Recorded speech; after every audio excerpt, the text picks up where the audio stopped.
For today's video ay magluto ako ng maraming pamahiin na gulay mga ka-FW. Ulam na to para sa akin. Meron tayong taro leaves at saka sardinas mga ka-FW. At ito yung laman ng gabi mga ka-FW. Gutaw naman sa amin sa Aklan ang tawag nito.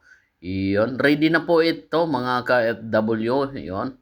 At ang aking version nito mga ka-FW para hindi makati ay nagpakulo ako dito ng tubig. Pakuluan lang muna natin to. Tapos ang kanyang sabaw nito ay itatapon natin. Yan, para hindi po makati ang pagluluto natin ng laing mga ka-FW.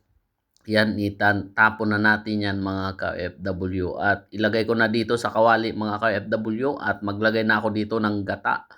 Yun, mamaya na lang natin ihalo yung sardinas nito kapag malambot na po ang ating laing leaves at kanyang laman mga ka-FW. Yun, at kumulo na talaga dito at magisa na ako dito ng sardinas mga ka-FW. Basic lang din sa paggigisa. Alam nyo na yon mga ka-FW.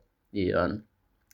At yun nga, ang nakaka-relate dito palagi kapag sardinas talaga ay yung sardinas ay nilalagyan pa ng tubig para masimo talaga ang lasa ng sardinas mga ka-FW. Yun. Iyan na po. At nagdagdag na din ako dito ng gata mga ka-FW pang last na para malapot talaga. Uy, malapot. Ano kaya yun? Malagkit. Yun, naglagay na ako dito ng onion leaves mga ka-FW at sili mga ka-FW.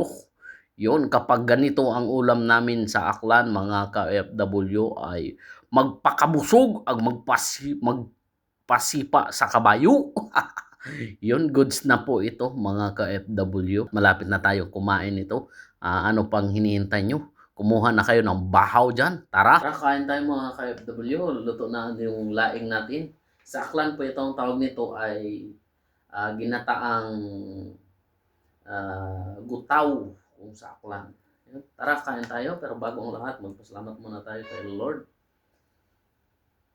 Lord, maraming salamat po sa blessing sa aking hapagkainan. Tara, kain tayo. Yan. Yan. Na-miss ko kasi itong ganitong ulam. Gulay. Yan. Yan. Tabi ka muna. Tabi ka muna. Yan. First bite natin yan.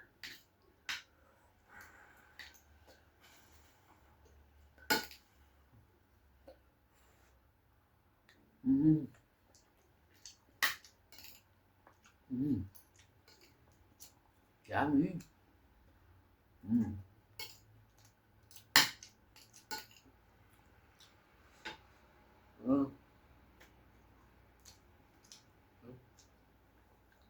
Maraming salamat po sa inyong panonood sa aking video. Please like and share. Much love ka FW po.